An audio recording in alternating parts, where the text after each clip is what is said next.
तरीके से बात उत्तर प्रदेश की हो रही थी। केसरगंज सीट भी उत्तर प्रदेश में ही आती है। बृजभूषण का टिकट कटा जरूर, लेकिन उनके बेटे को यहां पर बढ़त मिली हुई है। इन सब के बावजूद समाजवादी पार्टी, बीजेपी, कांग्रेस और बसपा, इन पार्टियों को अगर देखें उत्तर प्रदेश में 80 लोकसभा सीटें, जहां से यह कहा जाता है कि अगर आपने बहुत अच्छा प्रदर्शन किया तो आपकी दिल्ली में कुर्सी उतनी मजबूती के साथ टिकी रहती है। एक और घटनाक्रम उत्तर प्रदेश में हुआ हाल ही में। अयोध्या में भव्य राम मंदिर में रामलला की प्राण प्रतिष्ठा हुई। एक बात यह भी चली कि हम राम को लाए हैं, जो राम को लाए हैं हम उनको लाएंगे, लेकिन उत्तर प्रदेश में ही बहुत ज्यादा नुकसान बीजेपी को क्यों? देखिए, उत्तर प्रदेश में जातीय ध्रुवीकरण की महत्वपूर्ण भूमिका रही है। देखिए, एक वर्ग विशेष को लगा कि उसी को वोट देना चाहिए जो भारतीय जनता पार्टी को हराने में सक्षम हो। ये सबसे बड़ा एक कारण रहा कि इस बार जो है हिंदू वोटों का भी ध्रुवीकरण नहीं हुआ, हिंदू वोट एकमत नहीं हुए, और जो मुस्लिम वोट था उनका एक तरफ सपा की तरफ झुकाव दिखाई दिया। मुस्लिम समाज में एक धारणा थी कि भारतीय जनता पार्टी के रहते हुए जब तक भारतीय जनता पार्टी शासन में है उनके हित सुरक्षित नहीं है, तो अल्प समुदाय में एक असुरक्षा की भावना व्याप्त हो गई थी। तो मुस्लिम समाज ने अपने वोटों का अपना एकत्रित होकर एक संगठित भाव से उन्होंने भारतीय जनता पार्टी के खिलाफ वोट दिया। उन्होंने उस प्रत्याशी को वोट दिया जो भारतीय जनता पार्टी को हराने में सक्षम था। हालांकि देखिए, पिछली बार भारतीय जनता पार्टी का प्रदर्शन अच्छा था, 2014 में भी अच्छा था, लेकिन इस बार का जो प्रदर्शन है भारतीय जनता पार्टी का, निश्चित रूप से भारतीय जनता पार्टी के रणनीतिकारों के लिए भी सोचने का विषय है। तो ये विश्लेषण करने के बाद में पता चलेगा कि भारतीय जनता पार्टी की कहाँ चूक हुई। लेकिन जिस समय भारतीय जनता पार्टी की योगी का सरकार का जो परफॉर्मेंस देखी जाए, उससे लोग काफी संतुष्ट नजर आ रहे थे, और उसके बाद नरेंद्र मोदी सरकार के खिलाफ भी कोई विशेष असंतोष नहीं था। तो इस परिस्थिति के अंदर जो है उत्तर प्रदेश में भारतीय जनता पार्टी का आशानुकूल प्रदर्शन ना करना ये चिंता का विषय अवश्य है। मुख्य विपक्षी पार्टी के तौर पर समाजवादी पार्टी अखिलेश यादव काफी मुखर रहते हैं। उत्तर प्रदेश का जिक्र इसलिए क्योंकि उत्तर प्रदेश में सबसे बड़ा डेंट लगता हुआ दिखाई दे रहा है बीजेपी को। अगर ये सीटें कम हैं तो वो सीटों का गणित अगर आप जोड़ेंगे, जितनी सीटें उत्तर प्रदेश में कम हुई हैं उतना जोड़ेंगे तो ये आंकड़ा 300 के पार अच्छा आंकड़ा बीजेपी के लिए हो सकता था।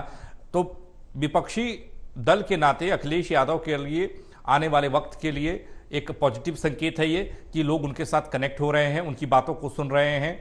एक सवाल तो ये, दूसरा ये कि जो लोकसभा चुनाव में मुद्दे रखे गए, जिन मुद्दों पर बातचीत हुई, जैसे कि राहुल गांधी ने बार बार संविधान की कॉपी दिखाकर कहा कि ये संविधान खतरे में है। बीजेपी ने जिस तरीके से कांग्रेस पर ये आरोप लगाए कि अगर ये देखिए सत्ता में आ जाते हैं तो ये आपकी संपत्ति का बंटवारा कर देंगे, देश के नाम कर देंगे, उसमें पता नहीं क्या इस तरह की चीजें हुई। ये एक आम धारणा रही, मुस्लिम और दलित समुदाय का वोट भारतीय जनता पार्टी को नहीं मिला, क्योंकि दलितों में इस तरह का एक प्रचार हो गया था कि संविधान बदलेंगे तो ये आरक्षण समाप्त कर देंगे।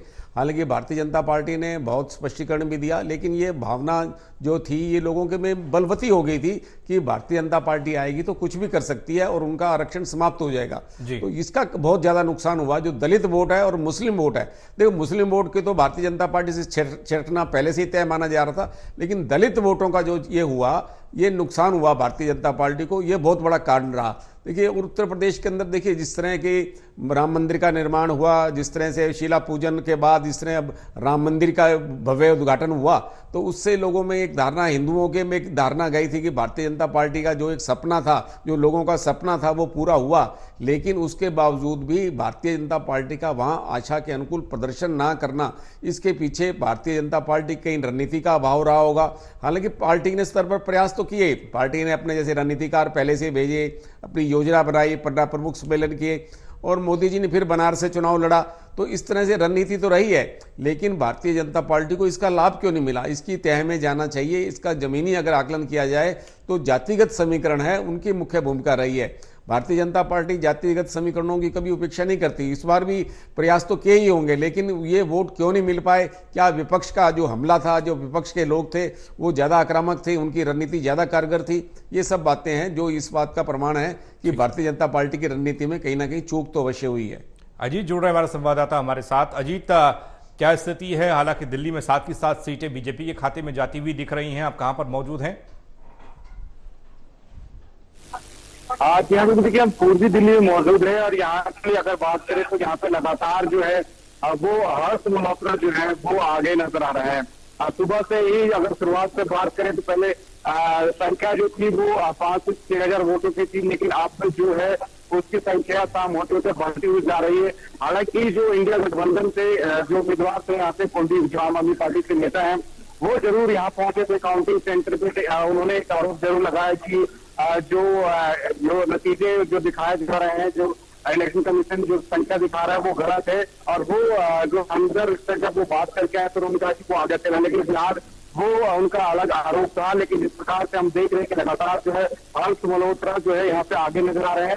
और अभी हर्ष मल्होत्रा से हमारी बात है तो उन्होंने साफ तौर पर कहा था कि प्रधानमंत्री के नेतृत्व में जो है वो काम करना है और दिल्ली की 7 सीटें एक बार फिर से जो है वो भारतीय जनता पार्टी जीत रही है और इसमें कोई शक नहीं है। और उन्होंने पहले ये भी बताया कि जिस तरीके से पूर्व में भी देखा गया है कि दिल्ली जो है हमेशा से 3 सीट पर काम करती है, तो इस बार भी दिल्ली के अंदर देखिएगा कि जो 7 सीटें हैं वो बीजेपी ले जाएगी। और कहीं ना कहीं हम देख भी रहे हैं कि तमाम जो इलाके वहां पर बीजेपी आगे नजर आ रही है।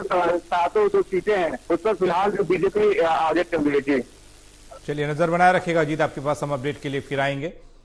वीरेंद्र जी, बिहार और पश्चिम बंगाल का जिक्र होना भी जरूरी है क्योंकि पश्चिम बंगाल में ममता बनर्जी ने कहा कि वो अकेले चुनाव लड़ेंगी, यहाँ गठबंधन नहीं करेंगी।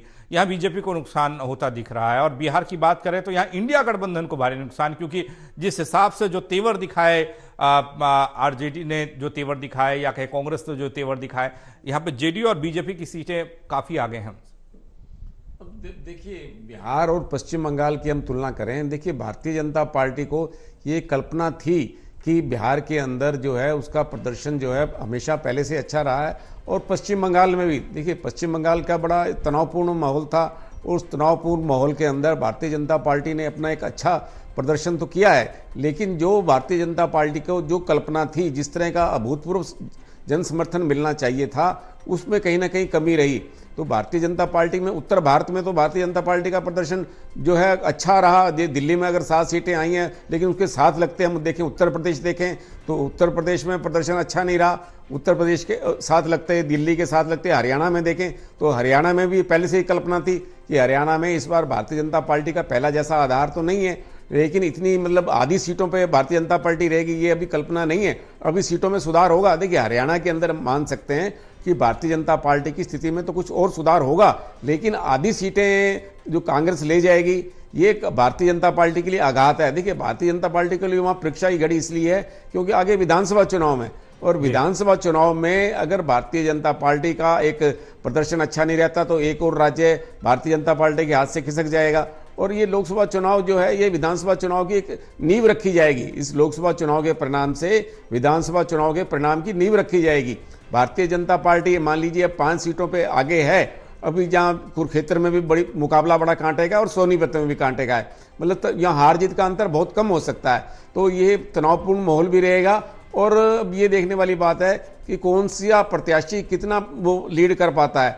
अगर देखिए, सोनीपत के अंदर देश वाली बेल्ट है, भूपेंद्र हुड्डा का प्रभाव है, और उसमें शहरी क्षेत्र में अगर देखा जाए तो शहरी क्षेत्र में भारतीय जनता पार्टी का प्रभाव तो है ही है, उसमें कोई दो राय नहीं है। लेकिन सोनीपत में अगर हम देखें तो सोनीपत के अंदर जो विधायक है वो कांग्रेस का है, सुरेंद्र पवार जो कांग्रेस के विधायक हैं, और वहाँ का जो मेयर है वो भी कांग्रेस से है। तो इसलिए हालांकि देखिए, दूसरे अगर हम देखें देश वाली बेल्ट के अंदर भूपेंद्र हुड्डा के दबदबे के बावजूद भी अगर वहाँ पर भारतीय जनता पार्टी अपनी बढ़त को वापस पा लेती है तो ये पार्टी के लिए बड़ा अच्छा वो होगा, संकेत होगा। देखिए, एक भारतीय जनता पार्टी ने सोनीपत में टिकट काटा था रमेश कौशिक का। अगर भारतीय जनता पार्टी यहाँ से नहीं जीतती तो रमेश कौशिक का भी ये जाएगा कि वहाँ टिकट काटने के बावजूद भी भारतीय जनता पार्टी नहीं जीत सकी। और कुरुक्षेत्र में भी अगर कुरुक्षेत्र में देखें, देखो नवीन जिंदल को ऐन वक्त पर पार्टी में शामिल किया गया, और ऐन वक्त पर शामिल करते ही उनको टिकट थमा दिया गया, क्योंकि भारतीय जनता पार्टी अग्रवाल समाज को टिकट देना चाहती थी और अग्रवाल समाज में नवीन जिंदल के अलावा कोई उपयुक्त उम्मीदवार था नहीं। तो इस दृष्टि से भारतीय जनता पार्टी ने नवीन जिंदल को प्रत्याशी बनाया। बड़ा कांटे का मुकाबला है। और वहाँ पर ये देखा जाए कि सुशील गुप्ता भी दिल्ली के रहने वाले हैं। सुशील गुप्ता का कोई हरियाणा से इतना ज्यादा लगाव रहा नहीं है, हरियाणा उनकी कर्म भूमि नहीं रही है। इसके बावजूद भी कांग्रेस के बलबूते पर सुशील गुप्ता अच्छा प्रदर्शन कर रहे हैं। सुशील गुप्ता के पक्ष में भूपेंद्र सिंह हुड्डा ने भी प्रचार किया, रणदीप सुरजेवाला ने भी प्रचार किया, क्योंकि कैथल जो है उसी का संसदीय क्षेत्र में आता है। तो इसलिए देखा जाए कि अगर आम आदमी पार्टी अगर वहाँ अपना खाता खोल लेती है तो विधानसभा चुनाव में भी उसके लिए अपेक्षाएं खुल जाती हैं। हालांकि यह आवश्यक नहीं है कि विधानसभा में भी कांग्रेस और आम आदमी पार्टी का समझौता होगा, तब वहां की स्थिति भिन्न होगी। तो कुल मिला के ये देखा जाए, अगर आम आदमी पार्टी अपना खाता खोल लेती है तो हरियाणा की राजनीति में एक नए युग का सूत्रपात होगा। चलिए ठीक है।